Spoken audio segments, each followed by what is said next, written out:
mascotes de clubes.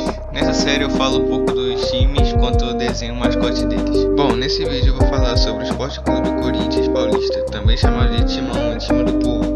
Foi fundado em 1º de setembro de 1910 por um grupo de operários formado por Alcelson Correia, Antônio Pereira, Carlos Silva, Joaquim Ambrósio e Rafael Perrone. Com mais 8 homens foi formada a reunião dos primeiros integrantes e sócios fundadores do time, que teve seu nome inspirado na equipe inglesa Corinthians Casual Football Club, que fazia a excursão pelo Brasil. O presidente escolhido por ele foi o alfaiate Miguel Batalha, que desde o primeiro momento afirmou: o Corinthians vai ser o time do povo e o povo é quem vai fazer o time. Em 1914, o Corinthians conquistou seu primeiro título profissional, sendo invicto com 10 vitórias nas 10 partidas que disputou no Campeonato Paulista. Em 1920, o Corinthians foi bicampeão no torneio início. Com 24 gols, Neco foi o artilheiro do Campeonato Paulista. O ataque do Alvinegro atingiu marca de 75 gols em 17 jogos. E após esse ano, durante as décadas de 1920 e 1930, o Corinthians se afirmou como uma das equipes mais importantes de São Paulo, rivalizando com o Clube Atlético Paulistano e a Società Sportiva Palestra Itália, o atual Palmeiras, sendo 3 tricampeonatos,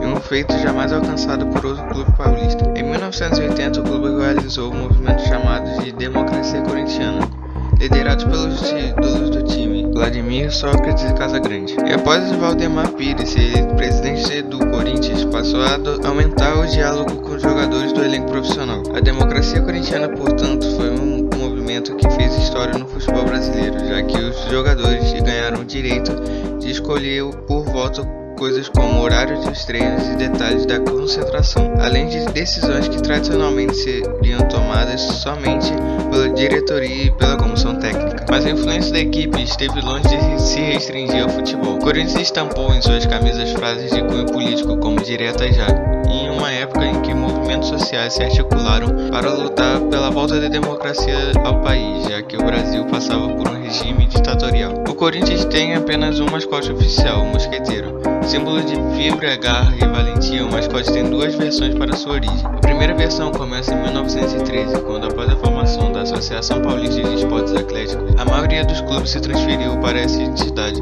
desfalcando a Liga Paulista, que ficou apenas com 3 times, o Americano, o Germânia e o Internacional. Eles ganharam a fama de os 3 mosqueteiros por resistirem e continuarem na Liga. Com isso, o Corinthians disputou a vaga para a Liga e após bater o Minas Gerais e o antigo São Paulo, conquistou a vaga e ficou conhecido como 4º mosqueteiro, como na história de Alexandre Dumas e os 3 mosqueteiros. A segunda versão aconteceu em 1929, após um amistoso com Barracas da Argentina. Com um placar de 3-1 para o Corinthians, o time conquistou sua primeira vitória internacional. Os dois times lutaram com garra e vontade para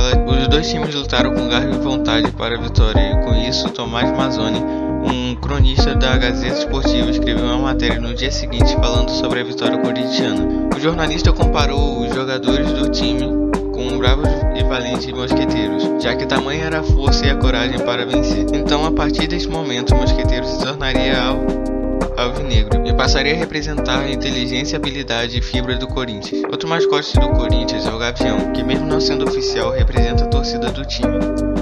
Tendo como origem a torcida organizada e a escola de samba Gaviões da Fiel, atualmente o Neoquímica Arena é o estádio do Corinthians, tem capacidade para 49.205 pessoas e está localizado em Itaquera, na zona leste de São Paulo. Os títulos mais relevantes do Corinthians são 2 mundiais de clube em 2000 e 2012, uma Libertadores em 2012, uma Recopa Sul-Americana em 2013, 7 campeonatos brasileiros, 3 Copas do Brasil em 1995, 2002 e 1995, uma Supercopa do Brasil em 1991, 5 Taças Rio São Paulo e 30 campeonatos paulistas. Bom, é isso, não esquece de curtir e seguir o perfil.